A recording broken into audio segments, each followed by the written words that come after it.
dag sem nótt, ljótið var svo rót, þrotið þólamað brós. Áfram rík, hjartar peppa tárum, dag sem nótt ég geng away.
going on, everybody?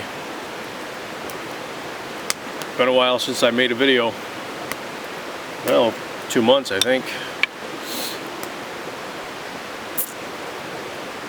Needed one of them mental health breaks, you know what I mean?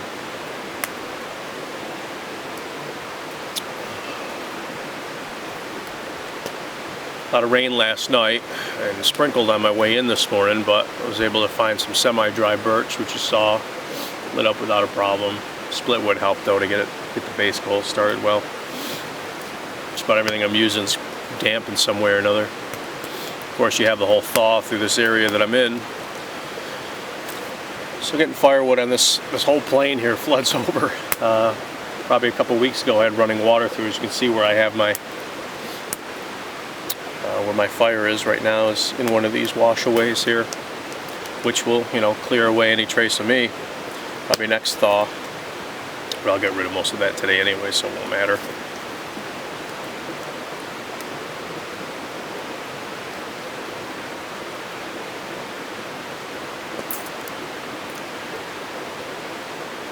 I just figured I'd, I don't know, talk for once. Usually my conversations are pretty brief. I don't go off too often, so might have one this time.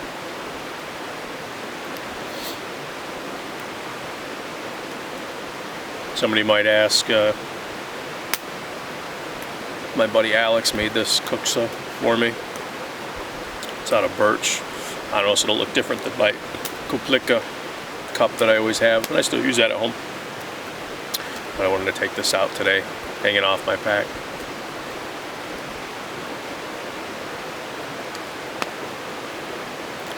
He actually makes these now for sale. If you guys notice, I was swinging another axe you've never seen before. This one's a Belknap Bluegrass. No idea on the age. Try to get it in focus for you, but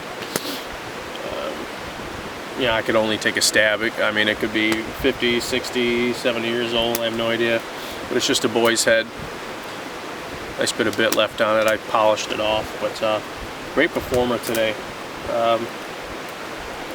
You know, it's a different profile than you know, than the Scandinavian axes we get. And of course it tapers in here finer and then gets thicker in the middle, pops chips a little bit better, I think, at least in our kind of woods. But it was a joy to use today. Still want to shape down the fawn's foot a little bit on this. It's a little beefy down here at the end. Doesn't let you stop, so it does move in your hand a bit, but that's easy stuff. Other than that, I think the axe is great. No, I did this hafting last fall. I think this might have been the last one I did before winter hit, because obviously I have to work outside. So hopefully that'll change soon. We get our house in a shop. We're trying. So and with that, I plan to do a lot more videos. I know I get asked, you know, what my next video is. And the nice thing about having an indoor shop, you guys can join me in my projects at that point. You know, that's something I've really been missing. When I'm outside, it's a real pain in the ass just to set up the camera and do stuff. But, you know, in the shop, I can just set it up and leave it. You know, I don't have to monkey around with it. And then carrying tools in or out, depending on the weather and stuff. It's just very annoying.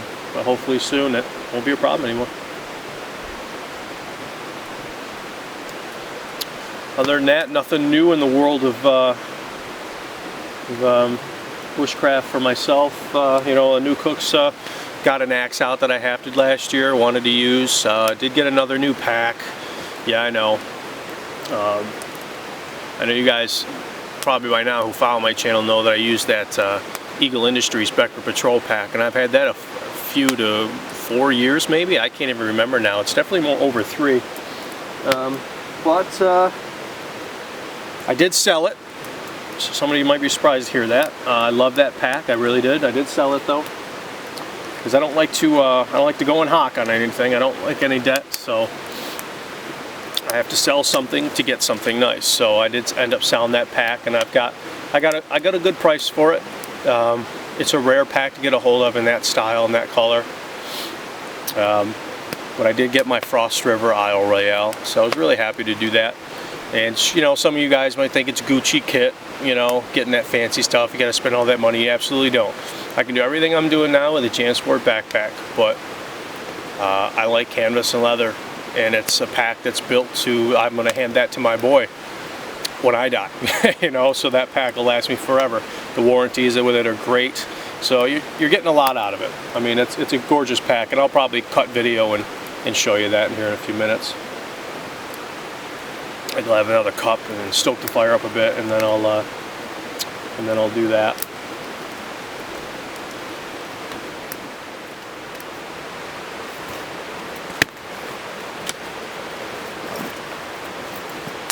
Yeah, this must have took me, trying to think of how long it's been out, so that I can remember, 2 years. I don't know if it's been out longer than that or not, but it took me a long time to, I mean, I could have sold some axes, I could have got this pack, but I held off. And even now, there really isn't a lot of reviews for this. There's some pictures out there, but if you Google image it, I mean, you find a bunch, but it's not a lot compared to most packs. And look, let's be honest, the price point's $300, so you know, it's not going to make it popular for a while, but it's worth it in my opinion. It's worth the cost by far.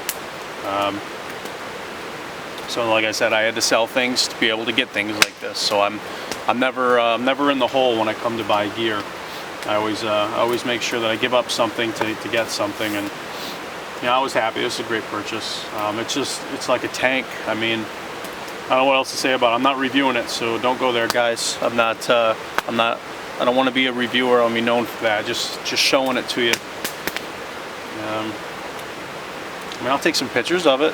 I'll throw it at the end of the video probably after I get them processed, but other than that, it's a pretty cool pack. I guess down the road I get a few more outings. Maybe I'll go, you know, I'll show you more about it or something like that, like I did with the Brooks American felling axe. There just wasn't no buyer's guide for a lot of videos about it, so maybe I can do something like that for you, compare it to some other pack, help other people make a decision.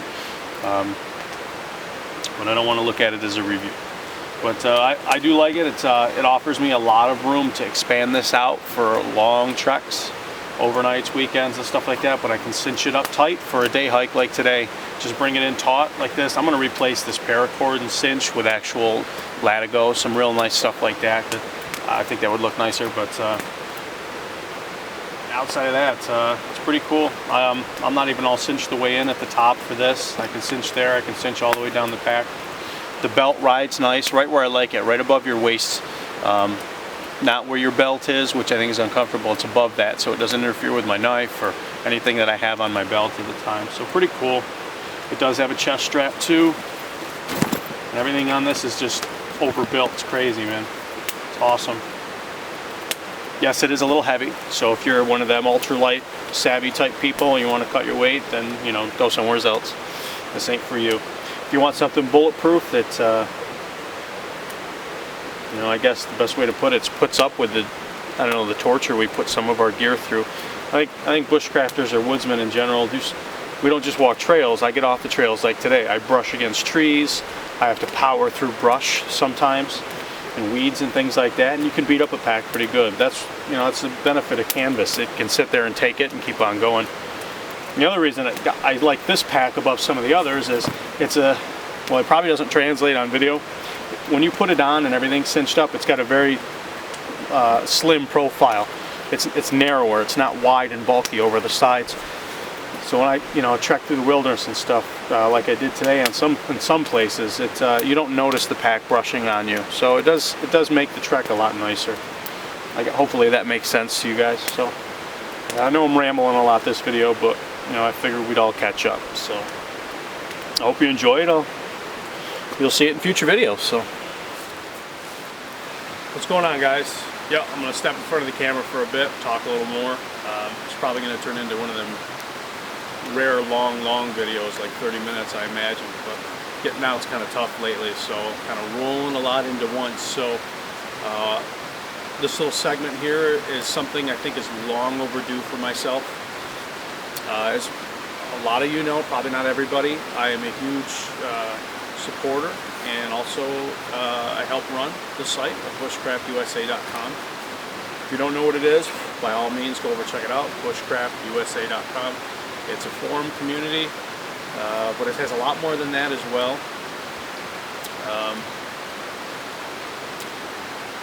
And more this video directed, not just the forum, so to speak, but we do have a thing called Bush Class, and I'm going to link a lot of this right in the description, so you can get a direct result of what I'm talking about instantly, so it translates a little better. And what it is it's free, free lessons and courses you can take on bushcraft and quasi-survival related skills. I say that because there is a mix of the two. It's not just birch bark containers and natural cordage. It starts you off a little easier, more, you know, it's hard for me to throw it all together as I just stand in front of the camera, but there is a lot of, I guess I could call it man-made skills, and then it starts to transition as you go along into more fire-related skills, different types of fires, different ways to prep fires. Learning how to make knots and cordage and things like that. There's a lot of different things in there. It's kind of hard to throw it all together. I should have done a storyboard or something for this, but. And the reason I'm doing the video is, like I said, it's long overdue for me to formally make a segment in a video telling everybody you should go over and check it out. Like I said, it's free. A gentleman named Terry Barney, who is IA Woodsman here on YouTube. A lot of you probably already know who he is. He does this on his own time and his own dime. He puts all this together. He does get help from others like myself and Mac on the forum, putting it all together. Several instructors who've done videos for him to break it up on the different lessons that are put out. There's basic, intermediate, and I believe the advanced is in the works. I can't remember now if it was on there or not, but worth checking out. Down in the description, check it out. It's all inclusive, guys. You don't have to be from the USA to be in the forum, and it's quite the opposite. Actually, we got tons of guys from Canada, all over the world on there. You also have local group section by state. We got Canada. I mean, there's several countries got their own section because they've come over there. It's certainly the most active bushcraft forum or community on the internet right now. And I say that slightly egotistical because it's been a lot of hard work getting it there by a lot of people. The forum's well maintained and well regulated. And I always like to tell everybody, no egos allowed. We don't appreciate soapboxers, and if you're not one of those people and you're inclusive, you want to learn, you want to share, not just talk down to people. This is a place for you. Bush class is a lot of fun, and it doesn't, you know, at the end when you get your basic, you can get yourself a little patch that says that you went through that. Doesn't give you any certification to go run your own school or anything like that. It's not what it's about. So don't think of it that way. It's just an accomplishment piece. So you know, if you haven't signed up over there, please by all means do so. Throw my name down. It's the same here as on there. You know, when you do the registration, I'd appreciate it. But like I said, you know, if there's anything you wanted to know, it's more often than not somebody's got a thread on there who's done it. So if you have questions, it's there. If you want to know how to do a certain thing, it's there. If you don't know how to do something with a project or how to fix something, it's there. So consider this my formal invitation to bushcraftusa.com. It only took me a few years to do that. So I hope to see more people over there. Like, once again, description, you can find links. And thinking that's what I wanted to cover. So yeah, me in front of the camera. Hopefully it's something I might do more of more often. So thanks a lot, guys.